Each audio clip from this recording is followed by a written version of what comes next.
bahwa bagaimana lembaga kita ini tidak tercoreng nama baiknya dari oknum-oknum secara personal, ya. Bismillahirrahmanirrahim. Assalamualaikum warahmatullahi wabarakatuh. Halo penonton dan pendengar setia, selamat datang di podcast perdana Pengadilan Agama Maros. Bersama saya Nur Afiyah Adhayanti yang tentunya akan menemani perbincangan kita pada hari ini. Hari ini merupakan hari yang sangat istimewa karena bertepatan dengan hari ulang tahun Peradilan Agama yang ke-143 tahun. Yap, 143 tahun bukan merupakan masa yang singkat. Peradilan agama terus menjadi garda terdepan dalam menyelesaikan persoalan hukum keluarga Islam di Indonesia. Dan alhamdulillah telah hadir di tengah-tengah kita seorang narasumber yang tidak kalah istimewanya. Beliau merupakan sosok pemimpin yang tidak hanya menginspirasi, tapi juga telah banyak memberikan kontribusi dalam kemajuan lembaga ini, yaitu Yang Mulia Bapak Ketua Pengadilan Tinggi Agama Makassar, Bapak Dr. Dotrandes Hairil Magister Hukum. Baiklah, kita langsung saja sapa narasumber kita hari ini. Assalamualaikum Bapak. Waalaikumsalam warahmatullahi wabarakatuh. Apa kabar Bapak hari ini? Baik, alhamdulillah. Alhamdulillah. Sebelumnya Pak, kami dari tim sosial media Pengadilan Agama Maros ingin mengucapkan banyak terima kasih. Di tengah kesibukan Bapak telah meluangkan waktu untuk berbincang bersama kami Pak. Oke baik Pak, tanpa berlama-lama kita langsung saja ke pertanyaan pertama Pak. Dalam usia peradilan agama yang ke-143 tahun, bagaimana sih Pak sejarah perkembangan pengadilan agama ini dari masa ke masa Pak? Ya, sebelumnya saya mengucapkan banyak terima kasih kepada Pengadilan Agama kelas 1B Maros mempunyai inisiatif untuk melakukan wawancara kepada saya selaku Ketua Pengadilan Tinggi Agama Makassar berkaitan dengan pertanyaan sejarah perkembangan pengadilan agama dari masa ke masa. Kalau kita kembali menengok secara perkembangan pengadilan agama itu, kita melihat dulu bahwa bagaimana sih keberadaan pengadilan agama di masa penjajahan, ya, sebagaimana tadi disebutkan bahwa pengadilan agama dalam usianya yang ke-143 ya. Iya. Berarti bahwa keberadaan pengadilan agama sejak zaman penjajahan. Secara yuridis bahwa keberadaan pengadilan agama pada masa penjajahan, yaitu dengan lahirnya Statblad 1937 nomor 116. Dalam Statblad ini adalah menjadi dasar hukum memberikan kewenangan pengadilan agama di dalam menyelesaikan sengketa perkawinan, ya, yang berkaitan nikah talak rujuk, juga demikian terhadap kewajiban-kewajiban terhadap suami istri. Hal ini berkaitan dengan nafkah. Kemudian setelah Indonesia merdeka, maka lahirlah Peraturan Pemerintah nomor 45 tahun 1957. PP ini memberikan landasan hukum sebagai pembentukan pengadilan agama dan pembentukan pengadilan tinggi agama di luar Jawa dan Madura. Di samping itu, dalam PP ini juga diatur kewenangan pengadilan agama, ya. Di samping sengketa perkawinan juga diberikan kewenangan di dalam penyelesaian waris, hibah, wakaf, sedekah, dan bahkan juga diberikan kewenangan berkaitan dengan Baitul Mal. Juga di dalam PP ini juga di situ juga diatur bagaimana pelaksanaan putusan-putusan yang diambil oleh pengadilan agama. Ya, itu. Kemudian sejarah perkembangannya, lahirlah Undang-Undang Perkawinan pada tahun 1974. Ya, yang kemudian 1 tahun kemudian itu lahir peraturan pelaksanaannya. Pada bab 5, di situ sudah ditegaskan di dalam PP nomor 9/1975 itu diatur tata cara penyelesaian jika terjadi sengketa di dalam perkawinan, sehingga mempertegas kewenangan pengadilan agama. Kemudian selanjutnya lahirlah Undang-Undang Nomor 7 ya, tahun 1989. Ini merupakan tonggak sejarah pengadilan agama menuju pengadilan yang modern. Ya, karena di situ sudah jelas dalam pasal 49 diuraikan atau disebutkan kewenangannya. Ya. Di dalam perkawinan misalnya, ya di situ dikatakan bahwa dalam pasal 49 itu di kewenangan pengadilan agama menyelesaikan sengketa perkawinan. Kalau kita melihat penjelasannya, ada 22 item yang berkaitan dengan perkawinan yang menjadi kewenangan pengadilan agama. Kemudian di situ juga ya dipertegas kewenangannya di dalam penyelesaian kewarisan, ya hibah, zakat, ya wakaf dan lain sebagainya. Kemudian Undang-Undang Nomor 7 ini dilakukan perubahan, ya perubahan pertama dengan Undang-Undang Nomor 3 pada tahun 2006. Di situ diberikan tambahan kewenangan yaitu dalam menyelesaikan perkara ekonomi syariah. Jadi bukan lagi hanya menyelesaikan sengketa keperdataan atau perkara tertentu di bidang sengketa keluarga, tetapi diperluas kewenangannya, yaitu salah satunya menyelesaikan sengketa ekonomi syariah. Ya. Alhamdulillah, tentunya pengadilan agama saat ini telah berkontribusi positif di dalam memberikan pelayanan hukum kepada masyarakat, khususnya kepada masyarakat Islam. Ya. Menarik sekali ya Pak. Jadi ternyata memang peradilan agama ini sudah melalui perjalanan yang cukup panjang hingga menjadi lembaga yang modern yang profesional yang seperti kita rasakan saat ini. Iya. Mungkin selanjutnya Pak, apabila kita berbicara soal eksistensi nih Pak, tentu ada banyak hal yang mempengaruhi keberlangsungan sebuah lembaga. Iya. Menurut Bapak, faktor-faktor apa yang menjadi penopang kuat bagi eksistensi peradilan agama saat ini, Pak? Berbicara tentang berbicara tentang eksistensi pengadilan agama, kita harus melihat beberapa sisi ya. Pertama, sisi yuridisnya dulu, landasan hukumnya. Ya.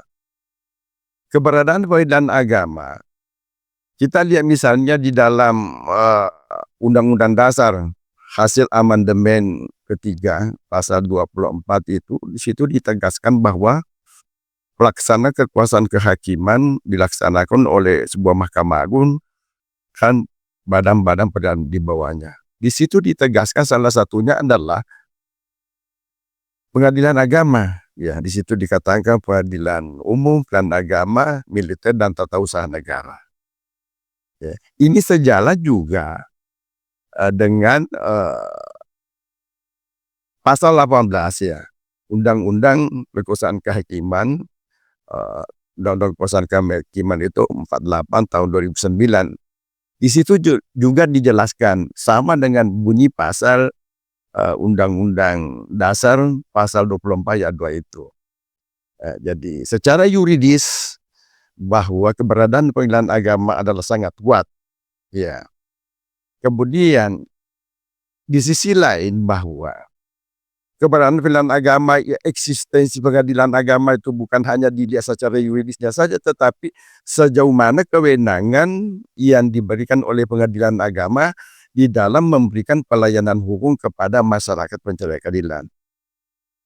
Tadi saya sudah jelaskan bahwa pengadilan agama bukan keberadaannya hanya menurut undang-undang itu eee, di samping disebutkan di dalam Undang-Undang Dasar, kemudian Undang-Undang 45, Undang-Undang 48 kekuasaan kehakiman, juga bahwa kewenangan itu telah dipertegas di dalam pasal 49, di mana kewenangannya itu, eee, menjadi kewenangan mutlak menyelesaikan sengketa perkawinan bagi masyarakat Islam. Iya, tadi saya sudah sebutkan juga bahwa di dalam pasal penjelasan pasal 49 itu ada 22 item. Yang terpenting di sini, kewenangan pengadilan agama bukan hanya berkaitan perkawinan saja, yang mungkin masyarakat sekarang mengenal bahwa pengadilan agama itu adalah kantor untuk melayani masyarakat orang yang mau bercerai.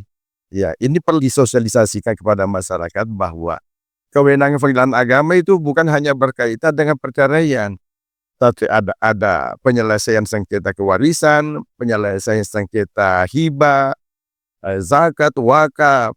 Kemudian yang terpenting adalah tambahan kewenangan ini adalah ekonomi syariah. Ekonomi syariah. Dan kalau kita melihat khususnya di wilayah Sulawesi Selatan pada tahun 2024,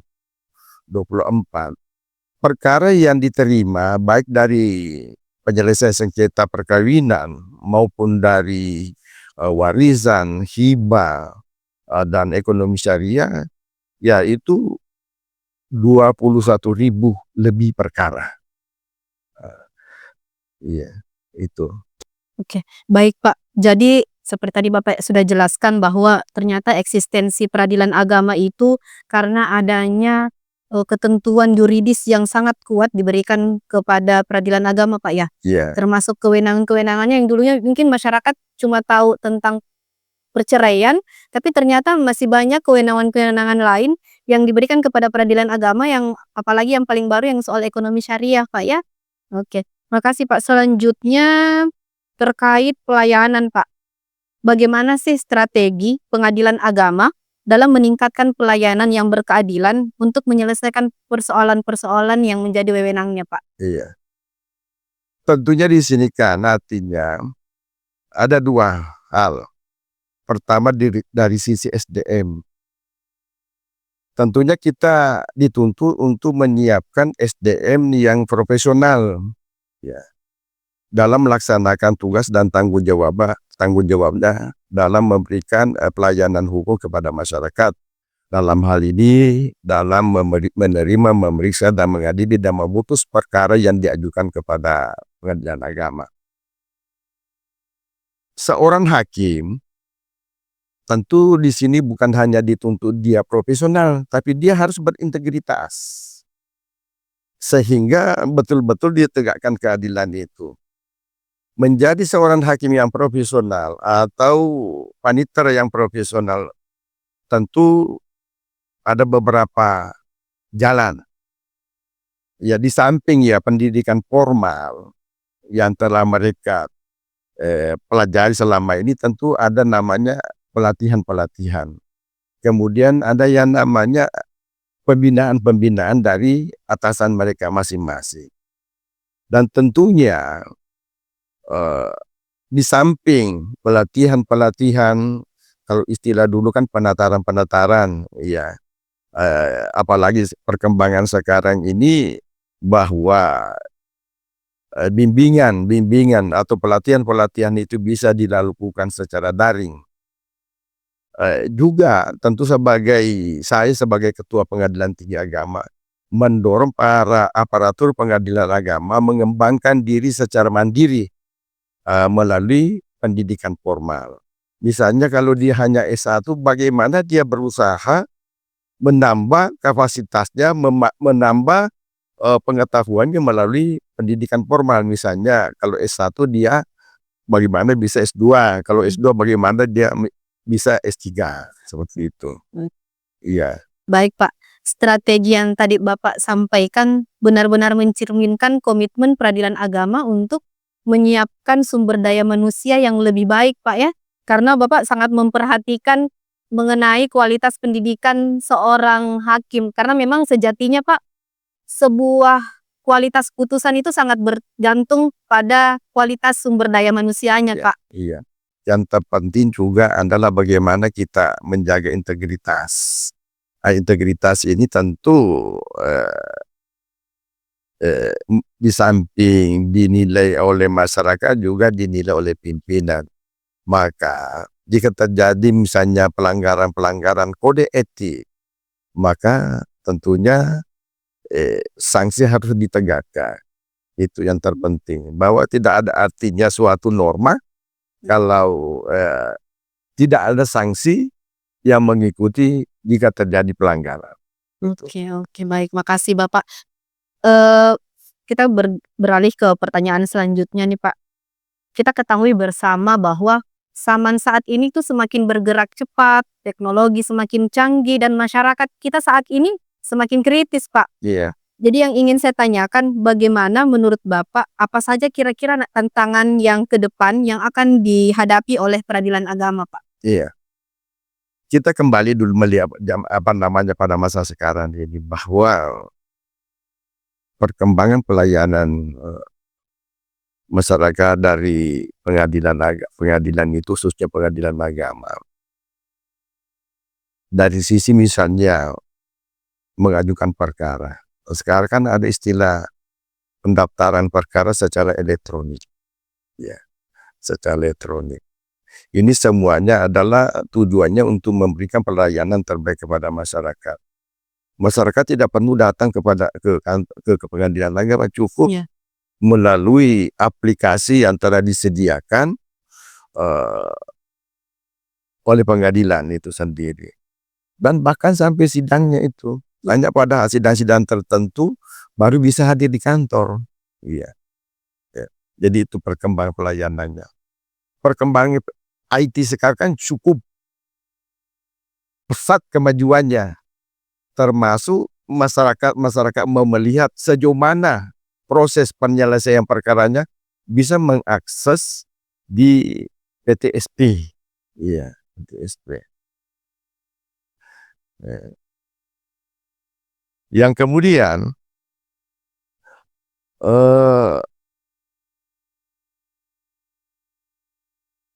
sekarang ini berkembang juga ya suatu layanan dari agama, misalnya penerbitan akte cerai itu ada penerbitan akte cerai secara elektronik. Ya. Ya. Hal ini kan bertujuan bahwa bagaimana masyarakat itu terlayani secepat mungkin. Kemudian yang kedua, untuk menghindari pemalsuan daripada akte cerai itu. Iya. Itu semuanya dari sisi pendaftaran perkara secara elektronik juga memberikan keuntungan yang ganda kepada masyarakat, di mana biaya perkara itu dapat ditekan serendah-rendahnya. Karena pendaftaran perkara secara elektronik atau penyelesaian perkara secara elektronik itu pemanggilannya bukan lagi dilakukan oleh jurusita, tetapi dilakukan melalui surat tercatat yang MOU-nya atau kerjasama dengan pihak pos. Di sini biaya pemanggilan itu sangat rendah, sehingga kalau misalnya berperkara di pengadilan agama sekarang ini mungkin dulunya sampai jutaan, dan sangat memungkinkan sekarang bahwa berperkara itu mungkin hanya kurang daripada 500.000 sudah selesai perkaranya. Iya, betul. Ya itu seperti itu. Oke, terima kasih Pak. Dari penjelasan Bapak tadi sangat terlihat jelas bagaimana peradilan agama selalu berusaha menjawab semua tantangan-tantangan yang ada dengan selalu bersikap adaptif, Pak. Iya. Sekalipun kita melihat bahwa eksistensi pengadilan agama sekarang ini cukup kuat, baik dilihat dari segi yuridis maupun dari segi kewenangannya, tentunya kita di sini tidak menafikan bahwa di luar sana masih ada yang tidak senang kepada pengadilan agama. faktor-faktor yang yang menyebabkan pendapat-pendapat seperti itu mungkin dari perbedaan keyakinan kita, adanya bias, karena kita tahu sendiri bahwa penerapan hukum yang ada pada pengadilan agama itu adalah berkaitan dengan hukum Islam. Tentu pandangan-pandangan di luar sana itu sangat takut adanya bias-bias keberadaan pengadilan agama, khususnya berkaitan bahwa jangan sampai nanti pengadilan agama jauh lebih berkembang kewenangannya dibanding apa yang ada sekarang ini. Yang kemudian ada juga yang berpendapat bahwa terlalu banyak sih peradilannya di negara kita. Karena bagaimana sih kalau hanya satu lembaga peradilan disatukan dalam satu peradilan, sehingga di dalam peradilan itu ada sub-subnya. Ya, sama halnya kira-kira ya seperti di Mahkamah Agung itu ada namanya kamar-kamar, ya pembagian kamar, ada kamar agama, pidana khusus, perdata khusus, pidana umum dan lain sebagainya. Tidak ada yang menginginkan begitu. Tapi tentunya kan di sini jika kita memberikan pelayanan yang terbaik kepada masyarakat, ya, dan pelayanan yang kita berikan kepada masyarakat itu betul-betul dirasakan sebagai pelayanan yang berkeadilan, ya, tentu kan masyarakat sendiri yang menghendaki keberadaan pengadilan agama itu. Iya, Pak. Oke, baik Pak, dari penjelasan Bapak berarti kita kadang-kadang memang meskipun kita sudah berusaha untuk memberikan pelayanan yang terbaik, tapi masih ada saja masyarakat mungkin yang kurang puas dengan Iya, pelayanan kita, tapi semoga kita ke depannya akan bisa berusaha semaksimal mungkin agar masyarakat menjadi lebih puas lagi, Pak. iya. Oke, Pak, sebagai penutup, Pak, di hari yang sangat istimewa ini, Pak, bolehkah kami mendengar harapan Bapak untuk peradilan agama yang di masa yang akan datang? Kalau kita melihat pengadilan agama saat ini, ya, berkaitan dengan harapan saya,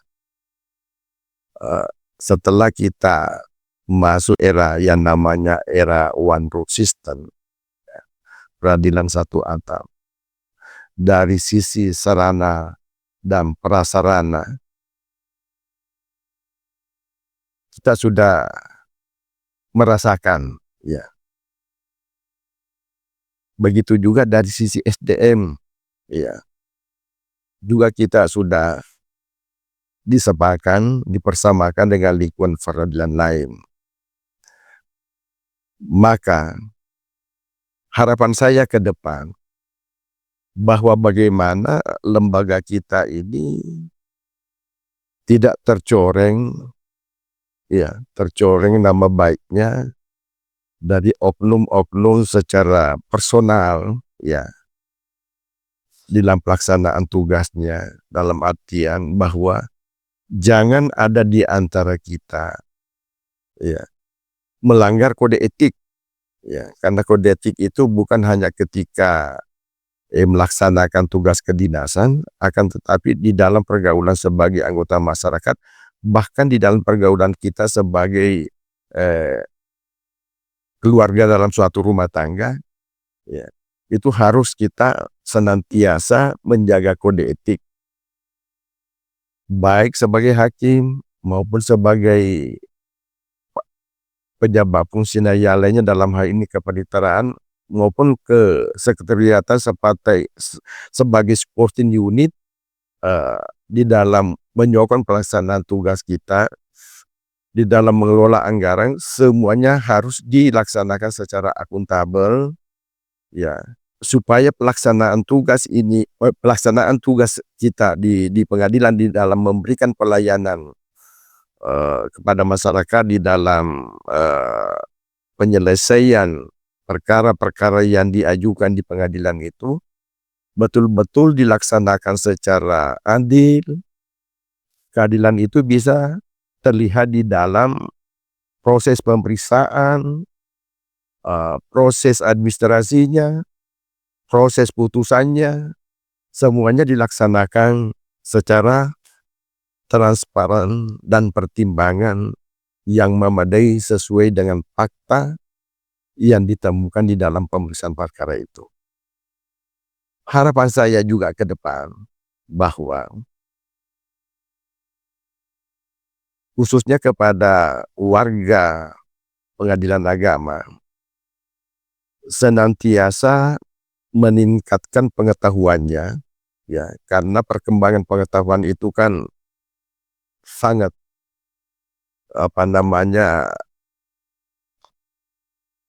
selalu terjadi perubahan-perubahan di dalam masyarakat, sehingga kalau kita hanya berpatokan kepada pengetahuan kita, apa yang kita bawa dari dulu sampai sekarang, itu tentu kan tidak bisa kita menjadikan dasar di dalam menghadapi persoalan-persoalan masyarakat yang makin berkembang, ya. Kalau kita misalnya dulu itu hanya bisa mengetik, sekarang tidak boleh, harus kita kuasai juga IT, ya. Dan yang terpenting ini sebagai hakim misalnya, bagaimana pengesuaiannya itu di dalam hukum acara, ya, hukum acara. Karena hukum acara itu adalah bersifat